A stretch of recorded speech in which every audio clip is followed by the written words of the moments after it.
Okay, guys, you've made it to the last lesson of the week. Woohoo! You only had 2 this week. We are going to be talking about box plots today. Okay, you guys got an introduction to these in 6th grade. Okay, and we're going to continue with them now in 7th grade. Okay, so a box plot displays a data distribution using 5 key numbers. Okay, the difference between the first and first and third quartile is called the interquartile range, or the IQR. Okay, and today when they talk about variability, okay, this is what they're going to be talking about. This is what they want. So anytime you see the word variability, they are going to be talking about the IQR, the interquartile range. Okay, so the smallest piece of data, we call that the minimum. Okay, and that is this little piece right here. We have the median of the lower half of the data. Okay, we call that Q1. Okay, same thing as quartile 1.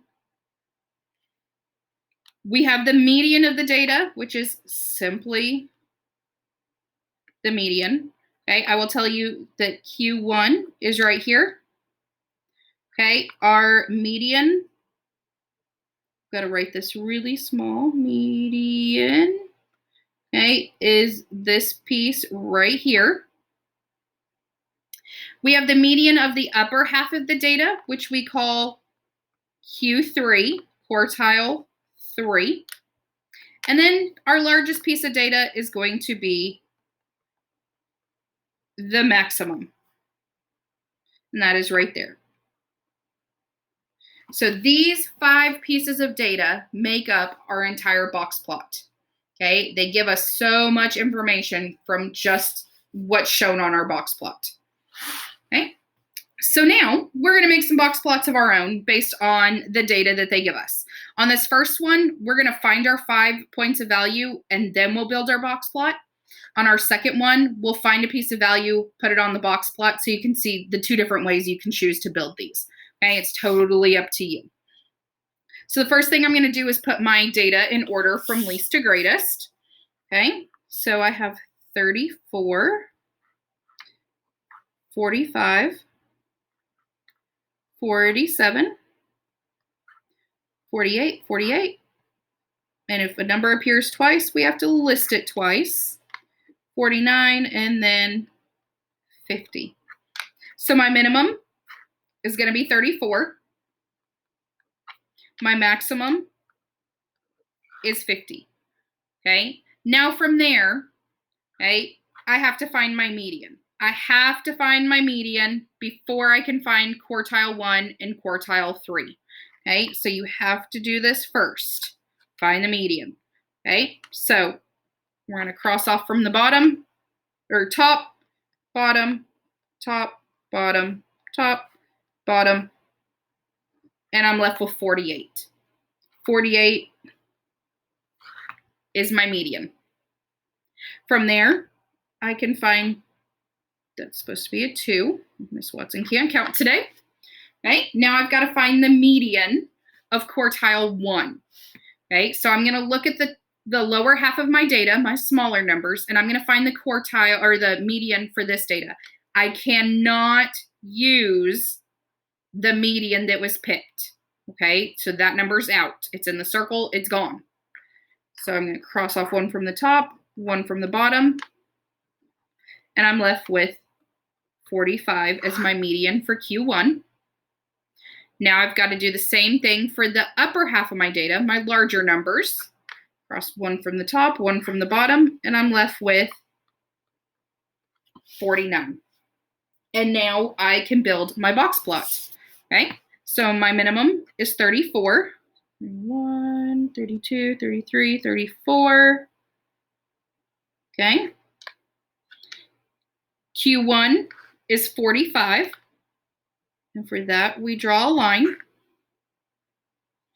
My median is 48. So 45, 46, 47, 48, 49, 50. So 6, 4, 7, 48. Right here. Q3 is 49. So I'm going to put a line right here. And then my maximum is 50.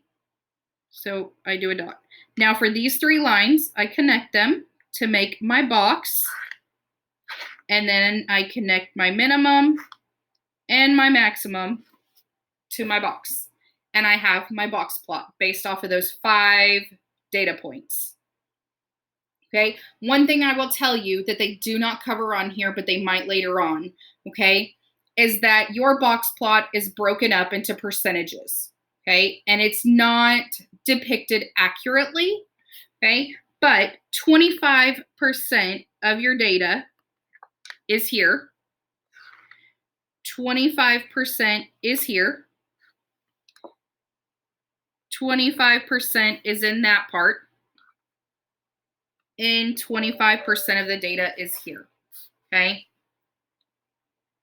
So I could say that 50% of the number of animal crackers is at least 48, okay? So you can kind of just play with your percentages that way. Okay, next one. We're going to build this one as we find our pieces of data. Okay, so first I've got to put these numbers in order from least to greatest. So I see a 7, an 8, a 9, and a 9. So 7, 8, 9, 9. We have 10, 11, 11, 12.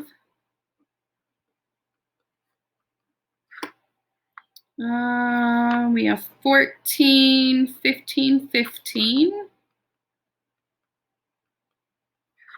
And then we have 16 and 19. And if you need to count to make sure you have the same numbers, you can. 1, 2, 3, 4, 5, 6, 7, 8, 9, 10, 11, 12, 13.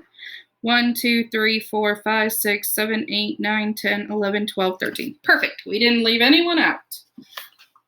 Okay, so now I'm going to start finding my pieces of data. My minimum is 7. So I'm going to go ahead, 5, 6, 7, 8, 9, 10.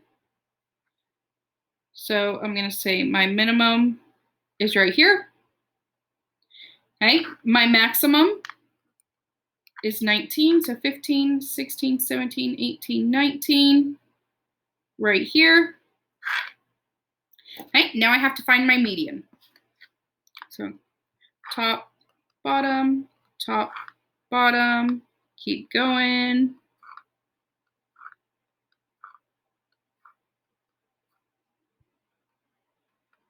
Okay, and I get 11.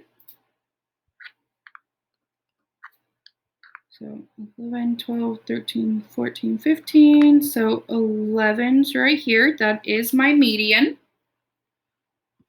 Okay, now I have quartile 1. So I have to find the median of the smaller numbers.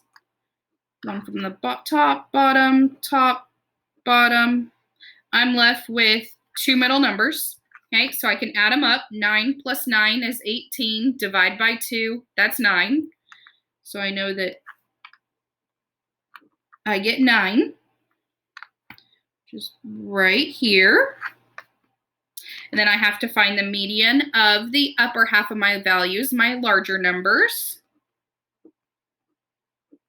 And I'm left with 15 plus 15 is 30. 30 divided by 2 is 15. Okay, so that's Q3. I make my box. I attach my minimum and my maximum. And again, there's my box plot.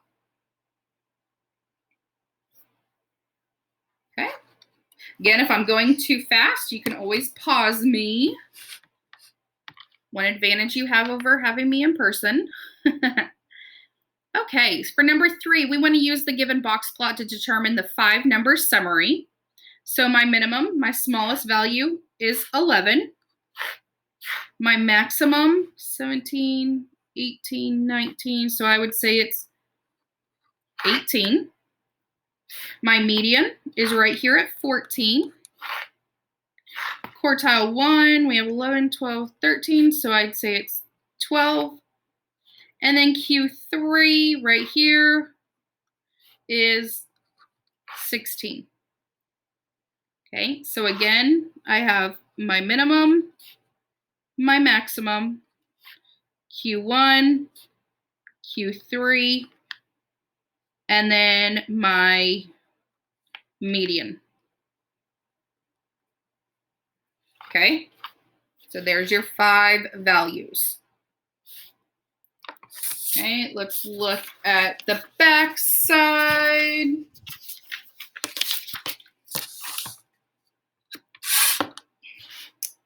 Okay, so we've got these box plots. It says Evan conducts an exit poll at a public library. He wants to compare the ages of voters who voted Republican to those who voted Democrat. He thinks that there will be a greater variability. Okay, remember, variability in a box plot is the interquartile range. Okay, so he thinks there will be a greater interquartile range of ages of the voters who voted Democrat than those who voted Republican. Okay, so let's see what it wants us to find. It says, what is the difference? Okay, difference tells me I'm going to subtract in the measure of center of the voters who voted Republican and Democrat. Okay, remember the measure of center means that we're going to find the median. Okay, that is the center of my values. Okay, so we have Republican and we have Democrat. So I can look at the Republican and I'm just going to kind of estimate, and I could say that the Republicans are about 50. Now, if I look at the Democrats and come down here, I could say they're about 35. So I'm going to have 50 minus 35. Got to borrow, that's 10. This is 4. 10 minus 5 is 5. 4 minus 3 is 1. So the measure of center, the difference is about 15 years. Okay, so the median age of our Republican voters was 15 years greater than the median age of our Democratic voters. Okay, number 5, determine the variability, there's that word, once the IQR, of voters who voted Republican, and then determine the variability of the voters who voted Democrat. So we have Republican, we have Democrat. Okay, so for this one, we need our Q1 and our Q3. Okay, so it's going to be Q3 minus Q1. So Q3 for Republicans is 60, whereas Q1 is 40. So I have 60 minus 40, and that gives me 20 years. Now my Democrats, okay, if we look, we have, I'd say about 43. You guys good with 43? We'll say about 43. Okay. And we could say about 28. Again, we're just kind of doing the best we can, predicting what it is. Okay, so I'm going to borrow. This is 13. That's a 1, 3. What am I doing? 13 minus 8 is 5. 3 minus 2 is 1. So we get 15 years. Okay. So how is the difference in the centers related to the variability of each party? Okay, well, for my Democrats, I'm going to start with them. Okay, for the Democrats, okay, I can say that my measure of center and variability are the same. Because I got 15 years here and I got 15 years there. Okay, now my Republicans, okay, my variability is about 1.5 times more, or it is exactly 1.5 times more than the measure of center. So variability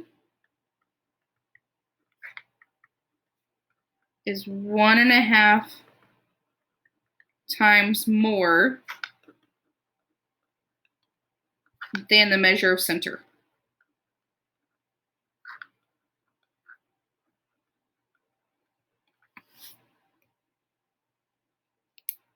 Okay. Let's look at the last set of questions. Okay. We have the minutes on American Ninja Warrior course between Florida and Texas. Okay, so number 7 says, what was the median time for both courses? Okay, well, I've got Florida and I've got Texas. Okay, and we want the median time. So the median time for Florida was 10 minutes. And the median time for Texas, we'll say 10, 11, 12, 13, 14, 15. So I'm going to say it's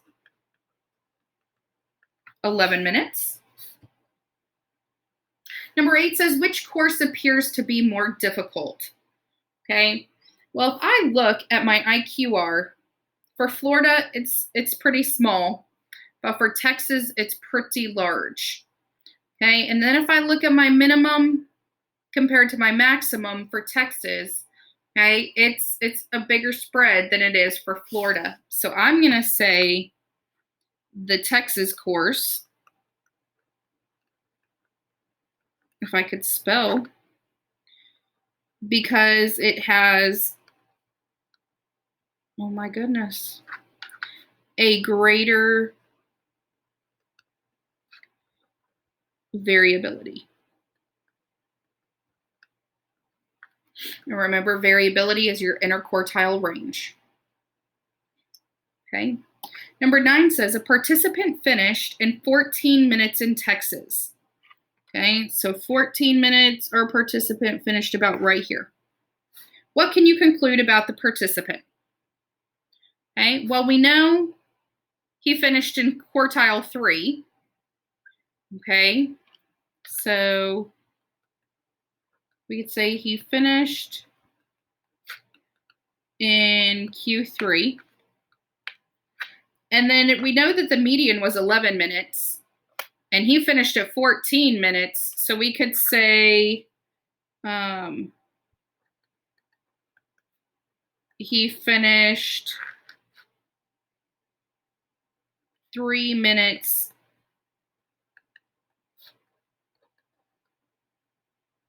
after the median.